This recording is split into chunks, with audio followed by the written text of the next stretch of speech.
England won, Russia won.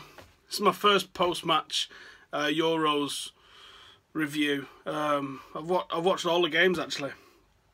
Every game of the Euros so far. They've all been similar. They've all been pretty cagey affairs, haven't they, really? All been very tight.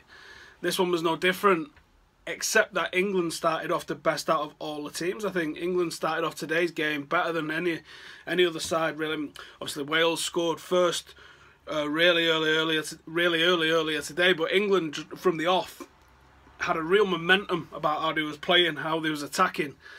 They was creating chances, they was getting to the byline, they was cutting it back real nice. But we didn't take our chances. We certainly created enough chances, absolutely created enough chances, so, you know, hats off to that a little bit, but we didn't capitalise on our chances, and the longer the game wore on, the more you are in danger of the sort of thing happening that happened.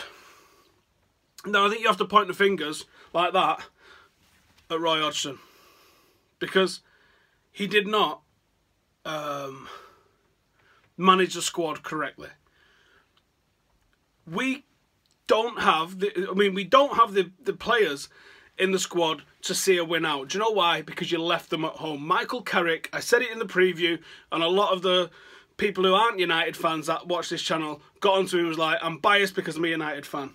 Well, yeah, do you know what? I probably am a little bit biased because I'm a United fan, but I also know that there's a certain quality to Michael Carrick, and I wouldn't have started him, but I would have brought him on ahead of the likes of fucking Milner.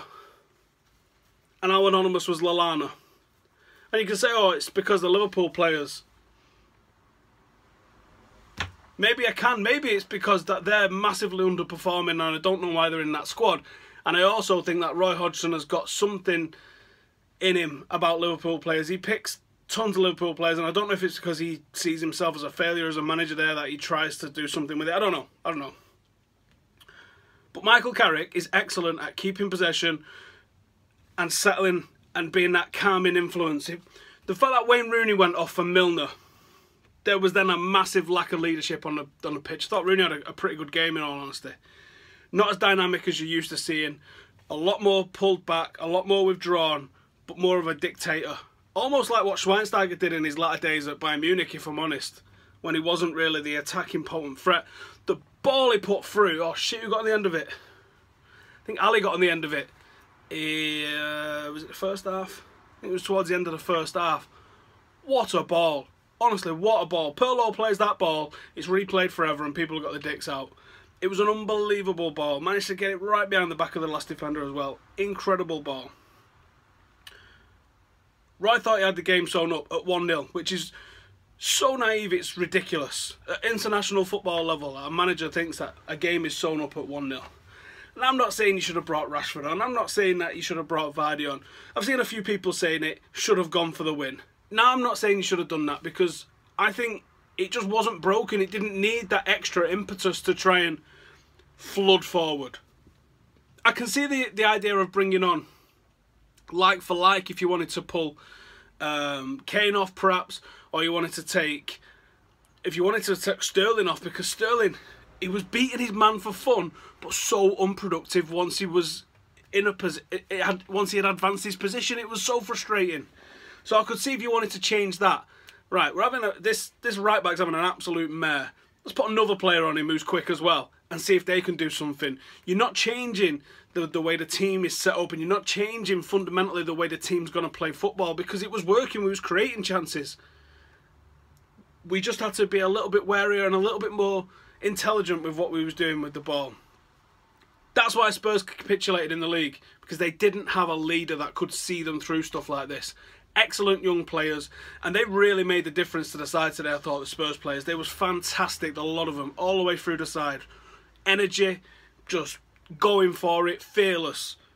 But the reason that they didn't win the league is because I don't think they had experience of winners in the side, and that's what England lack at the moment. England, you can look at quite a lot of Spurs at the moment. They're going to go on the same sort of trajectory, and we have some experience in the squad, and we're just not using it correctly. Wilshere and Milner were the two players I targeted, if you like, in my preview video. Because Wilshere shouldn't be there, right? As talented as he is, Roy Hodgson's gone back on his own selection principles, which is that he was going to be picking players in form. When someone's played one Premier League game this year, you cannot say that they're in form. And you can all fucking comment saying he had like how many man of the matches in the qualifiers and this, that and the other. Doesn't matter. He's not in form, yeah?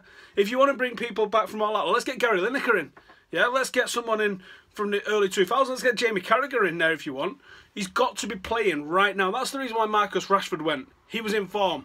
Cool, right? I still probably think it was maybe a bit too early for him. I think Jermaine Defoe's had the sort of career Michael Carrick had, and arguably Paul Scholes has had internationally, where he's done everything that he needs to do, and he's been overlooked for the... I can't think of the word. Someone mentioned it to me on Twitter earlier. About the players that are hyped up a little bit by either the press or fans, where they're not necessarily the right players, but they're the players that people maybe want to see go. And I also agree with, I heard someone talking before about Drinkwater, and the fact that Drinkwater doesn't play the sort of football that England play. He's a different option, because England, if they went to the Jamie Vardy option of trying to stretch the defence and trying to hit it in the channels, no one's better at finding Vardy in the channels than Drinkwater, yeah? So where Drinkwater's first instinct as a Leicester player at the moment is to get the ball and put it into a channel for Jamie Vardy to chase onto, he wouldn't be doing that with an England squad. So I get that, maybe okay, he wasn't right for it. But if you wanted a plan B, and you've got those two players available to you, then what better plan B could that be? Dyer's free kick was mint. I thought Dyer had a good game. I think the England Twitter account gave him man of the match. I don't know if I'd give him man of the match. I thought Rooney was probably worth man of the match. Kane just wasn't very accurate tonight. I think that could probably come though. I thought he looked good. I thought he looked dangerous. I thought he did intelligent stuff with the ball. Why he's taking corners, I don't know. His corners were shit. Let's not play games. Where does this leave England in the group? Wales is going to be a hell of a game next week. And now England have to pick themselves up, because like I said, it feels like a loss, doesn't it? It feels like we've lost because of the nature of the way you've drawn. When you snatch a draw from the jaws of defeat, it feels like you've gained something. We most definitely have lost 2 points here today. And it's a shame, because the first half performance was great. The second half performance, almost from the off actually, from the start of the second half, Russia was on us, and it didn't look like we came out very well. Don't know what was said at half time, obviously, but it didn't appear to go down too well.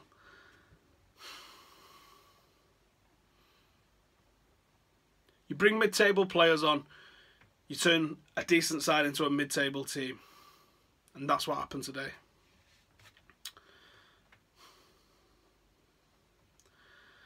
Do you know what?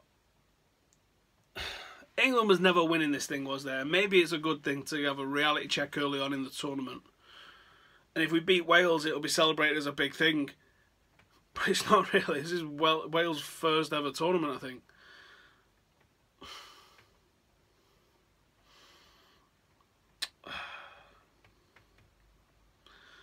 Oh well, what are you going to do?